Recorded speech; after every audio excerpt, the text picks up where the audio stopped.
Before the smoke ever rose over Ilorin. Before the Fulani banners fluttered on Yoruba soil. Before a general's ambition reshaped the destiny of an entire nation, there was AFONJA, the fearless warlord of Oyo, a man whose courage could silence armies, and whose final scream would echo through centuries. Before we dive into the main story, like and subscribe to our YouTube channel and click on the bell notification button for more interesting video like this. This is not just history. It is the story of how a single betrayal changed West Africa forever. AFONJA, the son of Alagba and great-grandson of the legendary Basharan Gaa, rose within the Oyo Empire as one of its most formidable military commanders. Appointed Aare Ona Kakanfo, the supreme military leader of Yoruba land, he held a position of great power, but also grave danger. According to Oyo tradition, a Kakanfo must die on the battlefield and never retreat. AFONJA embodied that spirit. He led campaigns with unmatched ferocity. His name alone could scatter enemies. But AFONJA was not just a warrior, he was a man who dreamed of freedom, power, and a destiny beyond the shadow of the Alafin. An ambition, like fire, burns whatever lies in its path. Tension erupted when AFONJA confronted Alafin Aragangan, challenging royal authority over matters of war. The Alafin, mistrusting his powerful general, sought to control him. But AFONJA, backed by growing supporters in Ilorin, resisted. Then came the fateful moment. AFONJA refused to obey the Alafin's command to attack Aare, a town considered sacred to the royal lineage.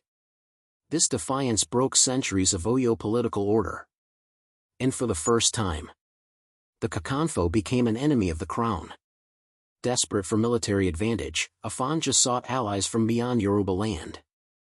He welcomed into Ilorin a group of Muslim warriors and clerics from the Sokoto Caliphate, led by the brilliant but ambitious Sokoto Alimi, Alfa Alimi. At first, they seemed like perfect allies. Disciplined fighters.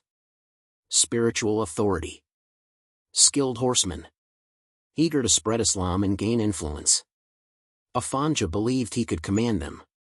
But history whispers a warning: the hand that opens the gate is not always the hand that closes it. As Sokoto Alimi's followers grew in number and influence, Ilorin changed.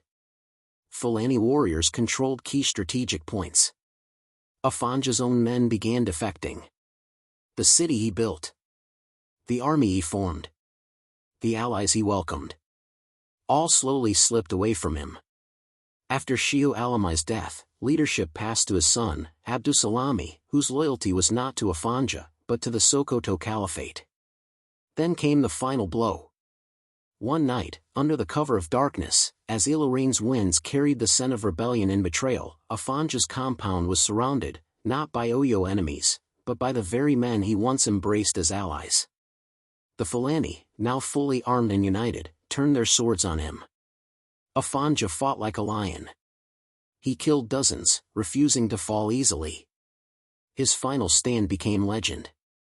But even a lion cannot defeat a pack forever. AFONJA was overwhelmed. Cut down by the same forces he empowered. His city was seized. And Ilorin became a Fulani emirate under the Sokoto Caliphate, marking one of the deepest wounds in Yoruba history. With AFONJA's death, the Oyo Empire weakened beyond repair. Fulani control spread deeper into Yoruba land. The Kakanfo title lost its strongest champion.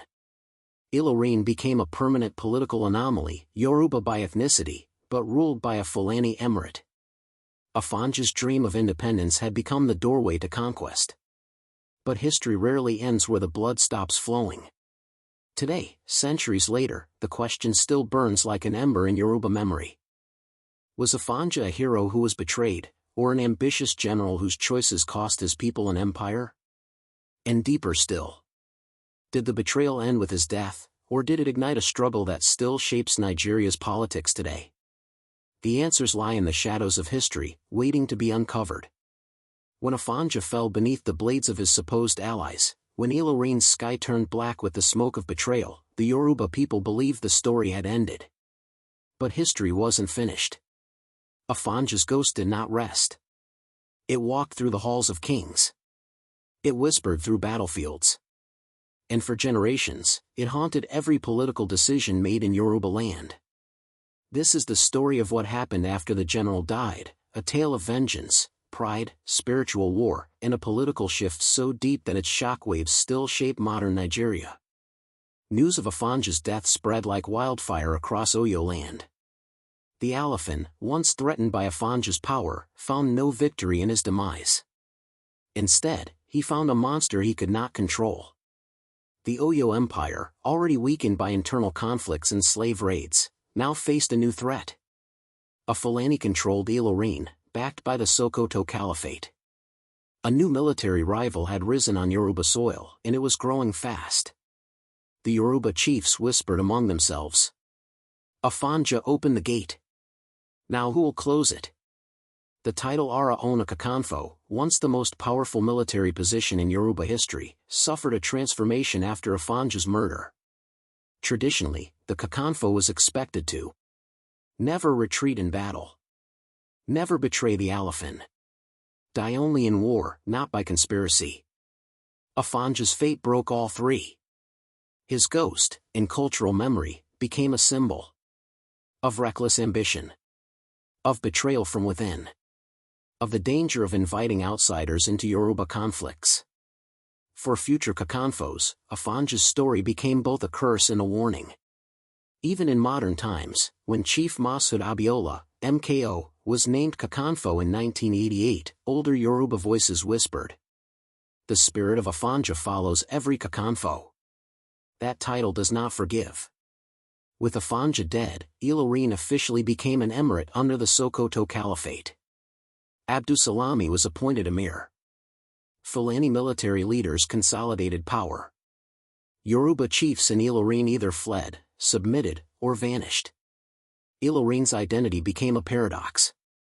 Yoruba by culture, Fulani by rulership, Islamic by governance. This political fracture would fuel rivalries, ethnic debates, and cultural tension for centuries to come. Yoruba historians later lamented, "We lost Ilorin the day Afonja trusted those who smiled at him with a hidden knife." Afonja's fall did not end conflict, it ignited a new era of warfare. The Oyo Empire launched campaigns to reclaim Ilorin, but every attempt failed. The Fulani armies, better organized and backed by a growing caliphate, kept pushing south.